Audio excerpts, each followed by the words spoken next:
I used to be confused as to why the current administration has a problem with Michael Baptiste.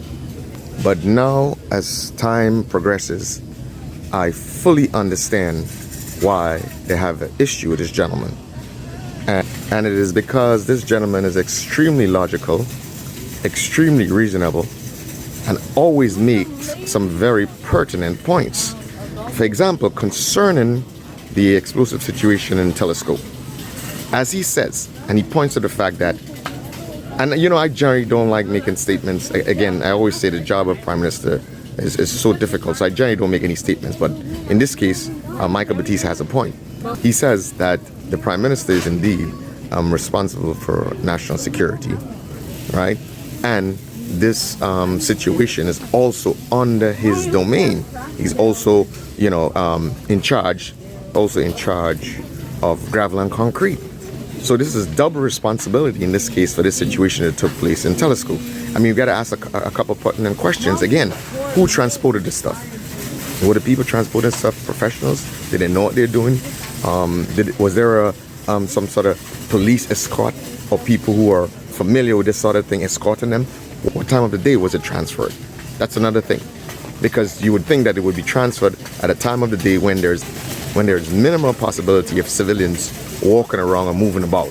So preferably should be something at night, okay? Or early in the morning when there's less possibility that if something should go wrong, that there'll be less damage to the civilian population. So that is a couple of questions that need to be answered.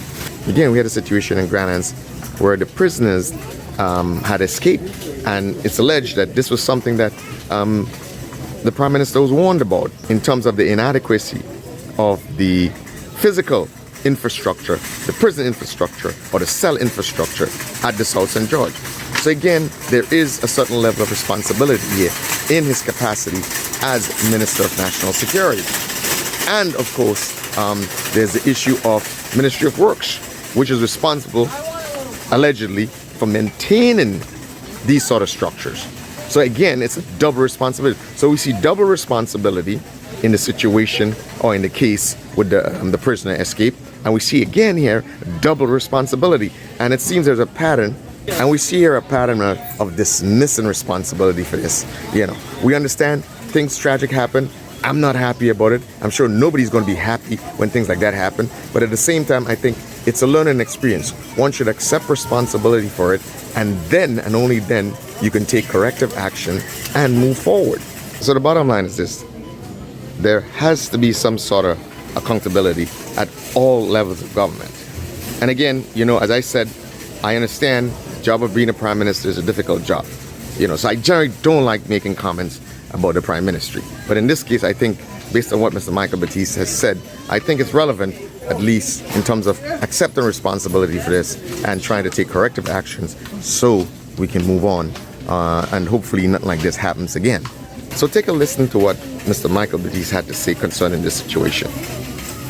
The question remains, why St. Andrews?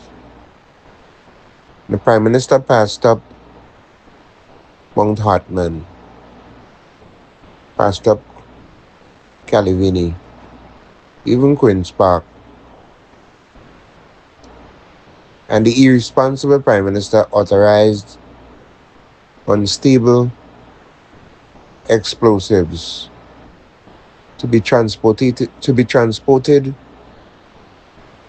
from the southern tip of the island.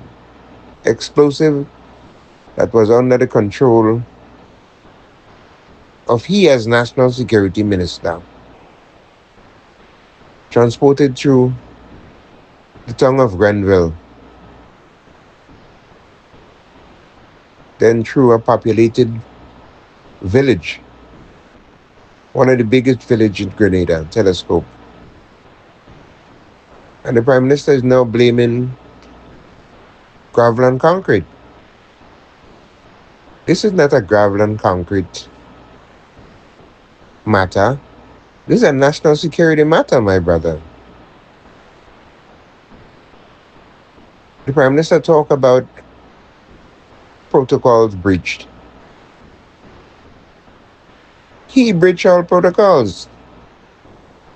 Were the people of Telescope notified that this unstable, dangerous explosives was about to be detonated in the area? No. Was the people who was given that assignment, were they licensed explosive experts? No. And you're listening to the Prime Minister doing what he does best, trying to absolve himself from responsibilities. You recall 3 dangerous prisoners escaped legal custody from the police in South St. George Police Station. Escaped because the doors in their cells were defective. And from published reports, he was told of the conditions there as Minister of National Security and did nothing. This man escaped, went on a rampage, raped,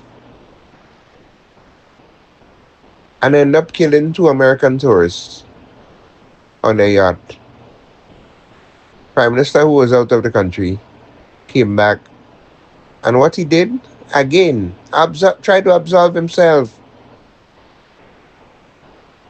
He charged 6 patriotic, hard-working members of the Royal Grenada Police Force. He charged them for that incident.